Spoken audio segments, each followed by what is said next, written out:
Hey everyone, Spencer Burton here. Allow me to introduce Ron Rohde. He is our ACRE legal contributor, and he'll be sharing a walkthrough of one of his real estate legal documents.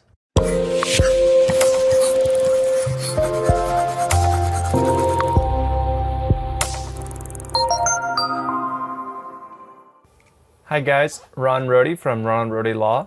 Welcome to another video walkthrough with ACRE. Today we're going to be discussing anchor leasing. We have a great template form for you to download, and we'll discuss the nuances of analyzing this type of property. Anchor leasing is very unique in that the anchor tenant, typically a large grocery chain like Wegmans or Whole Foods, retail like Best Buy or Target, they have an unparalleled amount of leverage during lease negotiation as well as during the life of the lease.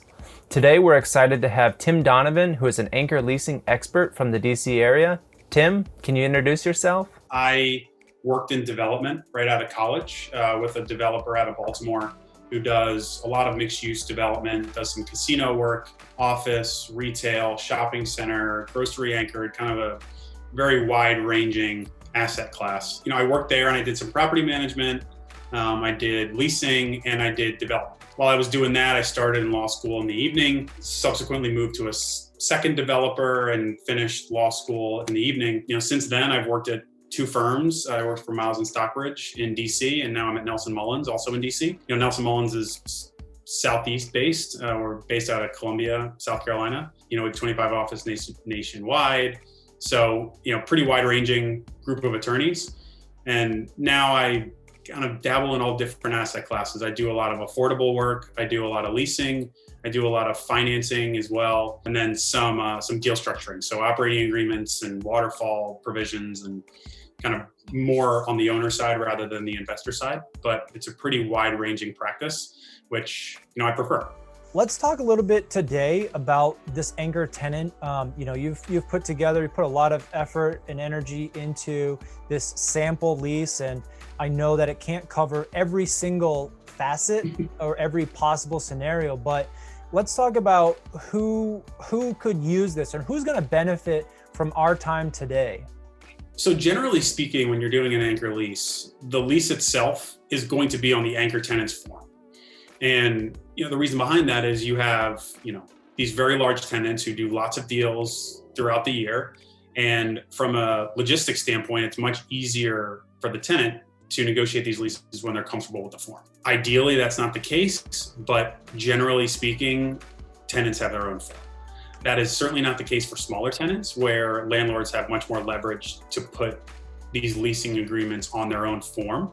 But generally speaking, you're on the tenant's form. And really, as you mentioned before, the leverage and the negotiating position of the two parties, landlord and tenant, is heavily skewed towards the tenant. And the biggest reason for that is the fact that an anchor tenant can make your project.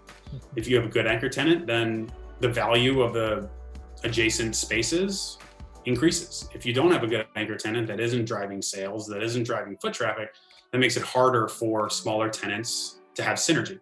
So this lease form, while on the rare occasion a landlord may be able to use it, a property owner may be able to use it, this is really to understand certain provisions that most anchor tenants will require and potential strategies, things to think about, and just creating a general understanding for these provisions prior to looking at it for the first time. In addition to that, if you have an owner who's trying to purchase a property with an anchor tenant, there are certain provisions that we'll talk about that should be noted. And it's very important to understand where a tenant may have a termination right, where a tenant may have the ability to decrease their rent, the ability to shut down their operations, and numerous other things like that. But generally speaking, this can be used by landlords, but will be tough to force an anchor tenant to use the form. But it's really a way to understand these provisions prior to looking at a new lease or looking at an existing lease and trying to understand the risks associated with that particular tenant. So just give me some ballpark. I mean, I don't know if these are your clients or adverse, but like obviously the Targets, the Walmarts, they're going to have their own form lease. That's fine. How small are we talking in terms of a regional? I mean, it's going to be like Piggly Wiggly still has their same form. Is it going to be something, smaller? Is it going to be in Texas, we have like a Texas Family Fitness. They've got 50 locations in the state of Texas. Are they still going to have their own template form, or what size, does it have to be a 30-year-old shopping center? What I would say is most of it depends on kind of two factors: the square footage of the tenant and the number of locations. And again, this is by no means a hard and fast rule. If you're a single property owner, it's harder for you to have a form lease. And in this situation, I think the form lease that we put together would be helpful. But if you are a large property owner that owns numerous shopping centers, grocery anchored power centers, whatever it is, then you have the legitimacy, you have the backing, and you can go into these negotiations and try to push for your form. Again, a Giant Food, a Wegmans, a Walmart, whatever it is. If it's a large tenant with multiple locations, if it's a publicly traded tenant, absolutely, you're going to have a form lease that they are going to use. And a lot of it is how quickly these tenants have expanded. So if you have a tenant who's doing 2 deals a year, there's probably a better chance that they have a form lease simply from a time standpoint. But if you're looking at a tenant who's doing 10 or 15 deals a year, sometimes there's just not enough time. So, it really varies, but the names that someone would know, the big names that people would know, will have their own form lease. Well, let's just jump into it. I can pull up and look at this lease with you. The first one that we can jump to is section 1N, which is on page 2 of the document itself. It's titled Tenant Mix. It's a good starting point to kind of talk about a big theme of these anchor leases. Because at the end of the day, a landlord doesn't want to restrict its ability to operate its property. Mm-hmm. If I want to lease to whatever tenant, I want to be able to do it. And I want to be able to put that tenant wherever I want. I want that tenant to pay the rent that is market in the area. And it's my shopping center, and that's what I should be able to do. However, there are a lot of provisions here that kind of fall into one of two buckets. One is the tenant restricting the landlord's ability to do something. And number 2 is the timeframes in which certain obligations have to be done, things have to be built, things have to be completed.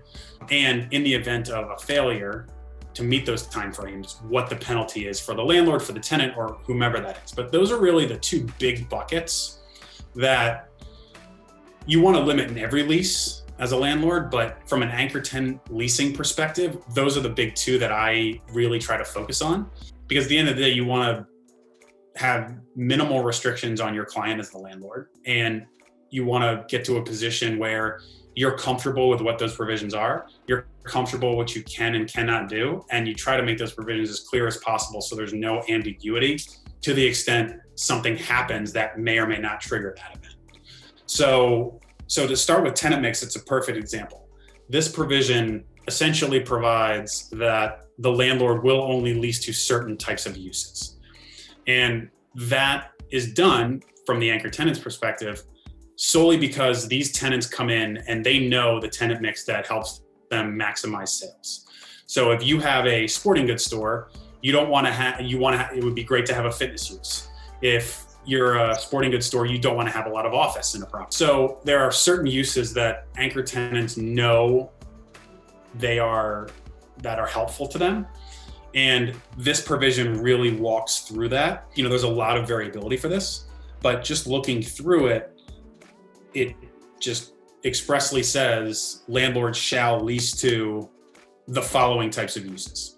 So again, a restriction on use, a restriction on the ability to operate your property. Now, the list of uses may be very extensive. So that provision, if negotiated correctly and if agreed upon by the tenant, may not be overly restrictive from a practical perspective. But if there's a use in there that you have a potential tenant and you can't lease to them, then you're in a position to go to your anchor tenant and ask. And if you don't, then there's potential penalties associated with that. Again, this exclusive uses are not unknown to just a regular generic retail lease. The difference, I think, is really the scope and the detail. And as a landlord, you really have to think about it ahead of time. You've got to really plan out how this building is, or how this center is going to get leased up, because you can't just do it piecemeal, take them one tenant at a time. It's really a holistic approach that, again, I think is different for landlords. If they're struggling, if they're delayed, or they're not getting as much occupancy, they may have a balloon note coming due. They're kind of desperate to be able to refinance and they need some better occupancy.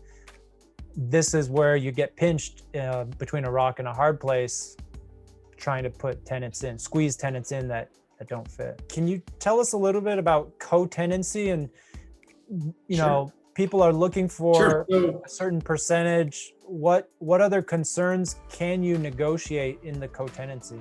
Sure. So as a general matter, the co-tenancy provision provides one of two things, and two things have to be satisfied prior to this being triggered. So number one, there has to be some sort of percentage of occupancy or vacancy, or certain tenants have to be operating, certain tenants need to have opened, or again, the possibilities are pretty extensive. But let's just assume we're talking about a shopping center that's 100,000 square feet, and we're negotiating with a 40,000 square foot tenant. So of the remaining 60,000 square feet, the anchor tenant may say, okay, well, we have to have 50% occupancy. And obviously, for obvious reasons, you want foot traffic, you want synergy, you don't want a dark shopping center. It doesn't really make it appealing for a customer to come up unless the use for the anchor tenant is a necessity. But generally speaking, you don't want a dark shopping center. You don't want a vacant shopping center, and neither do tenants. So they would negotiate that at all times there has to be at least 50% occupancy of the square footage, except for the anchor tenant. So of the 60,000, 30,000 has to be occupied. If that is triggered, if you drop below that 50%, then there is a lower rent payment similar to the exclusive use generally that's triggered, and that which would follow a specific amount of time in which that co-tenancy would continue. That failure of the co-tenancy would continue. So if you're under 50%, if you're at 45% occupancy of that 60,000 for a period of 6 months, 9 months, 12 months, 3 months, whatever it is, after that time frame, then there would be a lower rent that would kick in. When COVID kind of first started and quarantines were issued and stay-at-home orders, and only necessary tenants were allowed to open. You had the grocery stores open, you had liquor stores, you had only a few types of tenants that could open. You could have a dark shopping center. So you never know, and you have to determine what open and operating means and what occupancy means, so you're not triggering these provisions, because generally with a co-tenancy provision there is some sort of penalty. And in the lease, in the form lease, the way it's drafted is the landlord would provide a payment of tenants' unamortized improvement costs. So the tenant pays $1 million in improvements to make the space what it wants, and however many years in, you pay whatever the difference is over a certain percentage. So this provision generally has some sort of a penalty associated with it, as well as the exclusive use clause occasionally. And that's also something to keep in mind. Yeah, so I think if we're looking, it says a failed co-tenancy is really just page 3. Yeah, less than 50%. Yeah, so I think that's really interesting, because that's where we get the mix of legal advice of the lawyer can stand there and say, well, this isn't a takings under the 14th Amendment because they still have the ability to provide to-go delivery food, and so it's not dark. And in the lease, they could say, we don't care. We're going to define open and operating as being able to serve patrons in and out. They probably didn't foresee percentage requirements, but they easily could have said, no, we're not counting delivery. We want foot traffic. So you have to be able to serve people inside your restaurant. No percent, unfortunately, no percentages, but that's probably how they would have defined it if they went that next step to define what occupancy or open for business means. I think the legal matters less. It's really a business negotiation where if a shopping center has a lot of stores closed, they got to go, and depends how hard the anchor is going to push. But it's just a business discussion of, are you gonna push this issue if there's nothing at fault of the landlord? Because realistically, what I would say as a landlord or landlord's attorney, okay, what do you want us to do? We could kick out these tenants for not opening up their pizza store, but who are we going to replace it with? Another liquor store? Are we going to replace it with a like a Walgreens? Like, it's just not going to happen. They're going to say, we have a list of 13 essential businesses. You're telling us that you want us to kick them out and replace the tenants with one of these 13, which we already have 2 out of the 13, So, I mean, and even in this provision, the way it's drafted, there's kind of the percentage, then there's the amount of time, then there's actually specific tenants. So you see the anchor tenant definition, the junior anchor definition. So the way I generally think about this is, if you have a grocery store and you have a large sporting goods store, you have a Dick's Sporting Goods.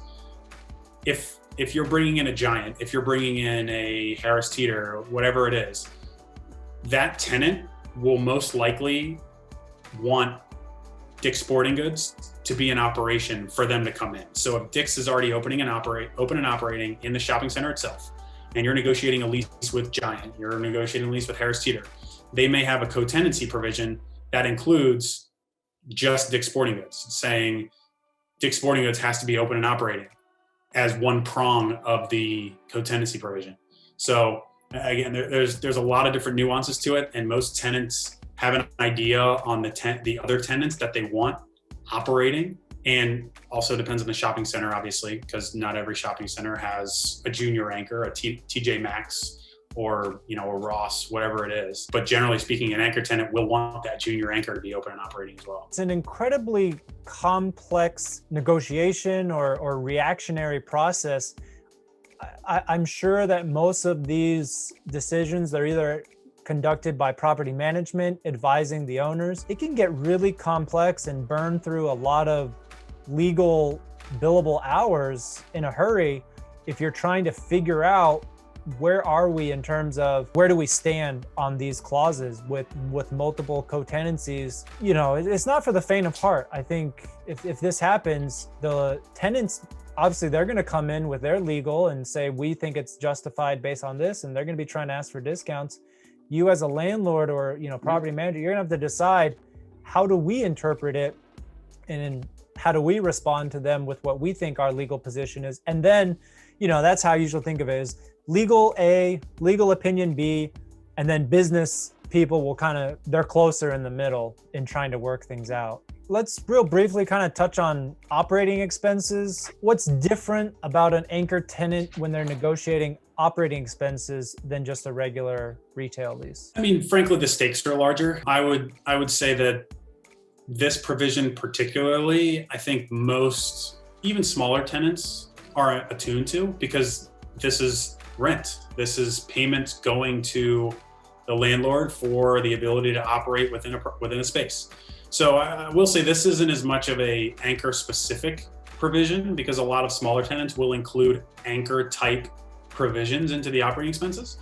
But what I will say is the negotiating of this provision with anchor tenants is much higher stakes, because they have more square footage, they have a higher percentage of the shopping center's square footage in general.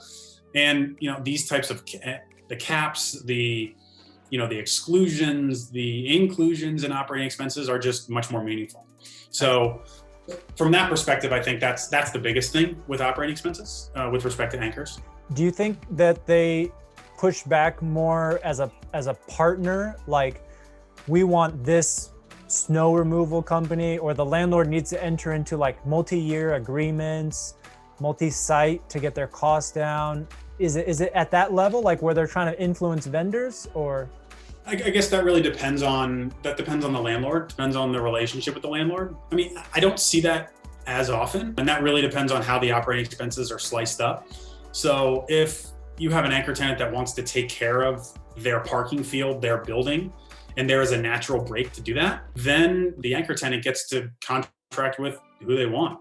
Right. And they may ask the landlord for who the landlord uses, but generally speaking, they can do what they want because they have economies of scale, excuse me. So from that perspective, maybe, but Generally speaking, if a landlord is managing a property and the anchor tenant is paying its proportionate share, usually the landlord will have their own contractors, and unless something goes wrong, the anchor tenant won't usually push on particular contract. The last kind of major difference that we have is continuous operation. And, educate me on this, because it's definitely something that isn't as big of a deal. I mean, definitely we talk about it on the normal retail, but it sounds like it's one of the top 4 critical differences in anchor leasing. It's definitely important to take a look at and understand what the certain provisions mean. And generally speaking, a large anchor tenant will only obligate themselves to open up fully fixtured, stocked, and staffed for 1 day. And for obvious reasons, as a landlord, you don't want that. You signed a 10-year lease, you signed a 20-year lease, you signed a 5-year lease, whatever it is. With Dick's Sporting Goods, you want Dick's Sporting Goods to be open and to drive traffic. But generally speaking, whether it's Dick's Sporting Goods, whether it's whether it's a grocery user, whether it's a fitness user, if they're big tenants and they're anchor tenants, they don't want to obligate themselves to operate every single day, subject to holidays, subject to whatever. They want to open up for 1 day. And for all intents and purposes, they're incentivized to open up every day. They have to pay their rent. They want to drive sales. If they're a publicly traded company, they want to increase shareholder value. So, while the provision is scary for landlords, practically speaking, unless they're not making money, unless there's a very significant issue with the tenant itself, they're going to operate.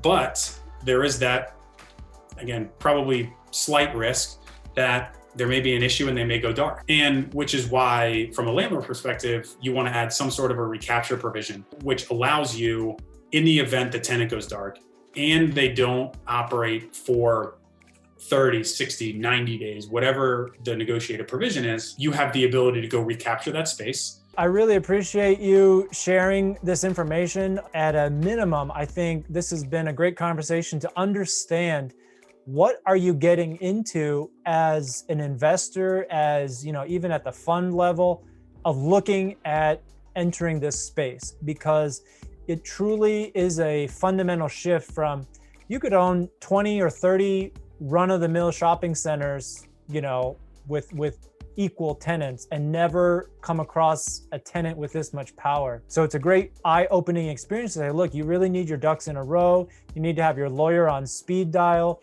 You need to have your broker on speed dial to say, who are my tenants? What's this mix going to look like? And plan things out for the next lease up and operations if you're going to sell. So it's definitely a special asset class. We've hit the key critical points. Download the form, read the article, familiarize yourself. If you have any questions, reach out to Tim or myself. He's the expert. Yeah, other than that, thanks for joining. And sounds good. Thanks for having me, Ron. Enjoyed it.